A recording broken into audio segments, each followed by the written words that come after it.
Halo semuanya, perkenalkan kami dari kelompok 9. Perkenalkan namaku Naksa Putra Dalianro absen 17 dari 11 TP1.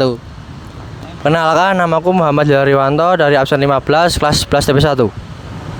Perkenalkan, nama saya Florentino Atanala Bisa Berdano dari 11 TP1 absen 8. Perkenalkan, nama saya Veronica Elvira Putri dari 11 TP1 nomor absen 27. Jadi video ini adalah video proyek asesmen akhir sumatif dari mata pelajaran sejarah dan bahasa Jawa fase E semester 1 SMK Katolik Santo Mikael Surakarta. Jadi semoga video ini bisa bermanfaat bagi kalian semua.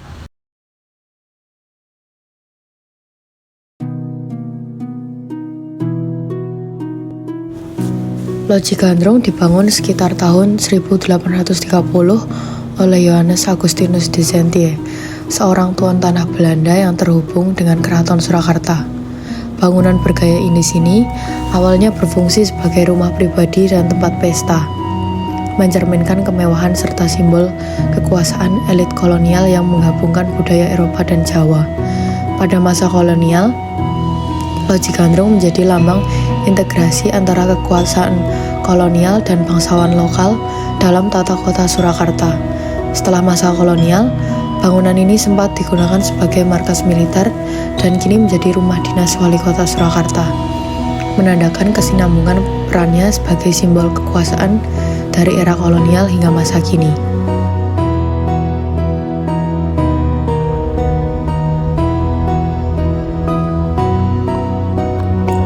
Loji Gandrung awalnya dibangun sekitar 1830 sebagai rumah kediaman Johannes Augustinus de Sentier, seorang saudagar kaya.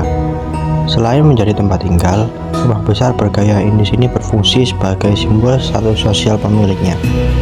Di dalamnya sering diadakan pesta dansa dan pertemuan sosial, sehingga masyarakat menyebut Gandrung karena suasana meriah yang selalu terjadi. Pada masa pendudukan Jepang dan masa perjuangan kemerdekaan, Loji Gandrung sempat berubah fungsi menjadi markas dan pusat kegiatan militer, termasuk digunakan oleh tokoh Subadri Letkol Slamet Riyadi dan Gatot Subroto.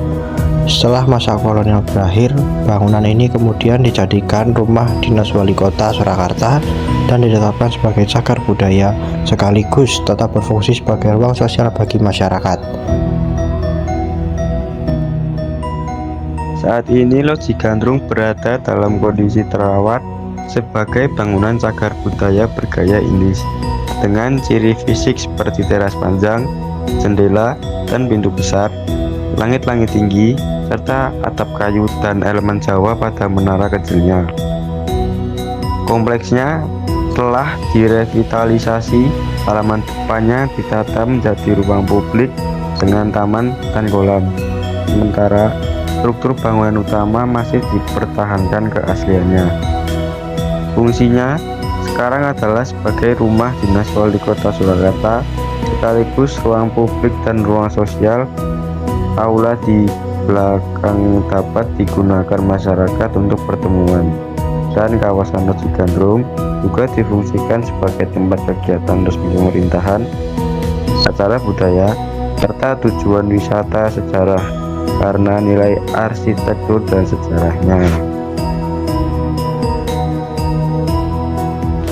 Loji Gandrung memberikan dampak sosial yang kuat bagi masyarakat Surakarta karena kehadirannya tidak hanya sebagai bangunan cagar budaya, tetapi juga sebagai ruang interaksi bersama yang mempererat hubungan sosial warga.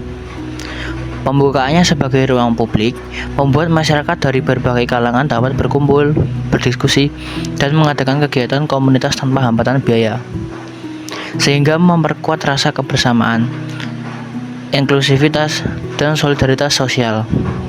Selain itu, akses masyarakat terhadap bangunan bersejarah ini memperkuat kesadaran akan pentingnya pelestarian budaya, menumbuhkan rasa memiliki terhadap warisan kota, dan menghidupkan kembali memori kolektif tentang perjalanan sejarah kota Surakarta. Fungsi sosial ini juga membantu menghubungkan generasi muda dengan identitas lokalnya, menciptakan ruang edukasi informal yang membangun kesadaran budaya, serta memperluas keterlibatan masyarakat dalam kegiatan budaya dan komunitas. Selamat siang Bapak. Nuwun nggih. Izin duduk ya Pak. Ya. Jadi kita sama-sama teman-teman dari SMK Mikael ingin mengerjakan tugas mengenai loji gandrung. Jadi saya minta bantuan bersama kelompok untuk Bapak sebagai narasumber kami.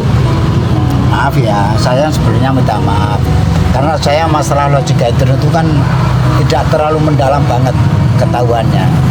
Setahu saya itu cuma dari luarnya aja itu baik buat masyarakat, positif buat masyarakat Solo Raya, termasuk khususnya Solo dan khususnya ya umumnya masyarakat Indonesia. Itu buat tempat nguri-nguri budayanya Solo itu kan loji gandrung itu. Kadang-kadang buat selfie-selfie, foto-foto untuk mengenang jasa-jasa itu kan kadang di situ ada. Kados pundi dampak positif wontenipun loji gandrung wargi sawentawis, Pak? Itu bukan saantawis, itu selamanya. Saterusipun saya positif bagi masyarakat. Betul, Pak. Saya positif bagi masyarakat, khususnya masyarakat Solo Raya dan umum pun masyarakat Indonesia kan sering kadang-kadang tamu dari luar kota berkunjung di sini pakai foto-foto itu kan pokoknya ada manfaat segi sayanya, segi positifnya. Ngeten nih, Pak. Nggih, Pak. Nggih, ngono, Pak. Menapa dampak sosial saking pemanfaatan loji gandrung dados ruang publik utawa papan kegiatan budaya kagem wargi sawentitas?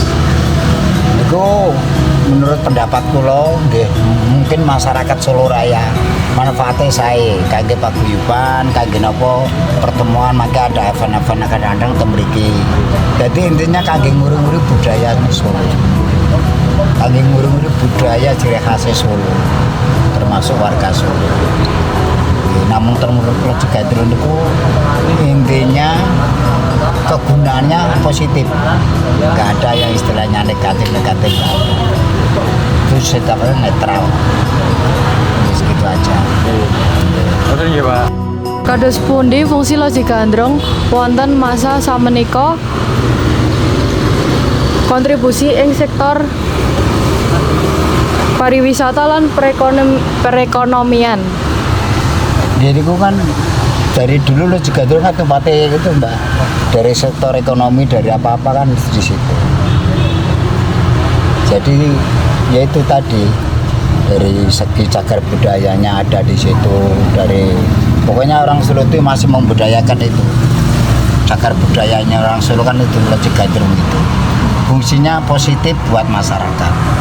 Manfaatnya banyak. Dan kadang-kadang buat acara-acara event-event itu kan di situ nanti kumpulnya. Nah kita sebagai rakyat biasa termasuk seperti saya ini, nah ikut seneng, ikut menikmati malu kebiare Solo. Jadi Solo itu masih ngurung-nguri cagar budayanya, gitu aja. Enggak kan? Ya buat perekonomiannya ya tetap itu. Kalau urusan ekonomi urusan orang dalam bukan urusan orang luar, ya toh. Tapi yang jelas itu kan buat cagar budayanya Pak, Solo. Ya itu aja udah jawabannya. Matur nuwun, Pak. Ya. Di kawontenan loji gandrung mempengaruhi kesadaran masyarakat Surakarta lan pelestarian tilaran budaya kolonial, Pak. Saya mawon penjelasan ini kan wonten foto patung to nika. Namanya foto patung Gatot Subroto. Itu jadi pralambang kangge nguri-nguri budayane Solo Raya. Jadi ini gue mboten enten celah efek elek mboten enten. Saya kangge masyarakat Solo khususnya umumnya kangge masyarakat Indonesia. Kan sering tamu-tamu dari luar kota pengen berkunjung ke loji gandrung foto-foto. Ya itu menandakan berarti ciri-ciri khas budaya wong Solo kan ada di situ. Termasuk loji gandrung itu. Masih nguri-nguri budaya. Cagar budayanya kan gak hilang. Termasuk ada foto itu ke Pak Gatot Subroto, itu kan foto Pak Gatot Subroto. Itu menandakan bahwa masih banyak yang warga Solo yang masih nguri-nguri budaya wong Solo.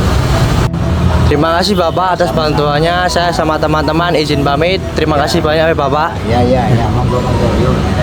Mungkin itu dari kelompok kita. Bila teman-teman semua atau seluruh warga Surakarta bila ingin datang ke Loji Gandrung, silakan datang dan mengunjungi tempat museum tersebut.